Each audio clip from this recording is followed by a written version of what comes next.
दोस्तों, नमस्ते, प्रणाम, मैं रेखा राज स्वागत करती हूँ अपने चैनल में आप सभी का।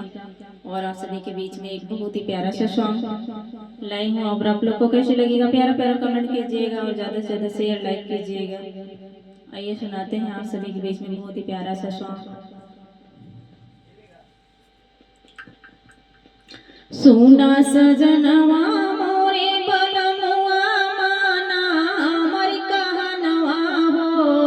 सुना सजनवा मोरे बलमुआ माना हमर कहनवा हो।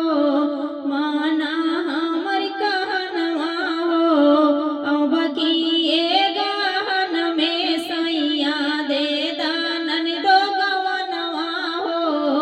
अब किए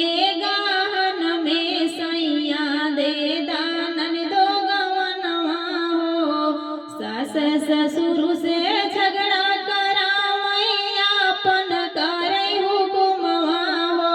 अरे आपन करई हुकुमवा हो। अब किए गहन में सैया दे दानन दो गवनवा हो।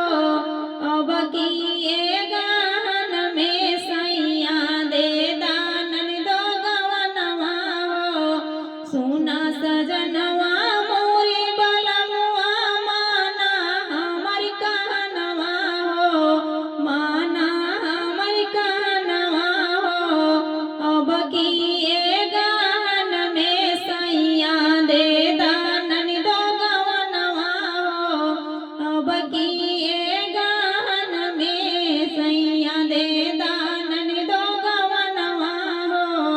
जेहि दिन नन दो जइहे गवनवा खुशी होके नाचबे अंगनवा हो। जेहि दिन ननदी जइहे गवनवा खुशी होके नाचबे अंगनवा हो।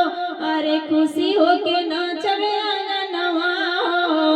अब किए गहन में सैया दे दानन दो गवनवा हो।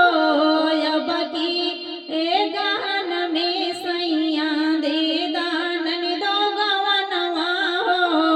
सुना सजनवा मोरे बलमुआ माना हमर कहनवा हो। अरे माना हमर कहनवा हो। अब किए गहन में राजा दे दानन दो गवनवा हो। अब किए गहन में सैया दे दानन दो गवनवा हो।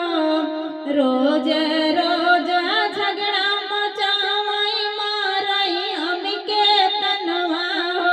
अरे मारई हमके तनवा हो। अब किए गहन में सैया दे दानन दो गवनवा हो। अब किए गहन में सैया दे दानन दो गवनवा हो। हमसे सारा काम करावई खुद बैठ के हुकुम चलावे। हमसे सारा काम करावई खुद बैठ के हुकुम चलावे। हमसे ई गति सायु न जाई सुना हमर सजनवा हो। हमसे ई दुख सा न जाई सुना हमर सजनवा हो।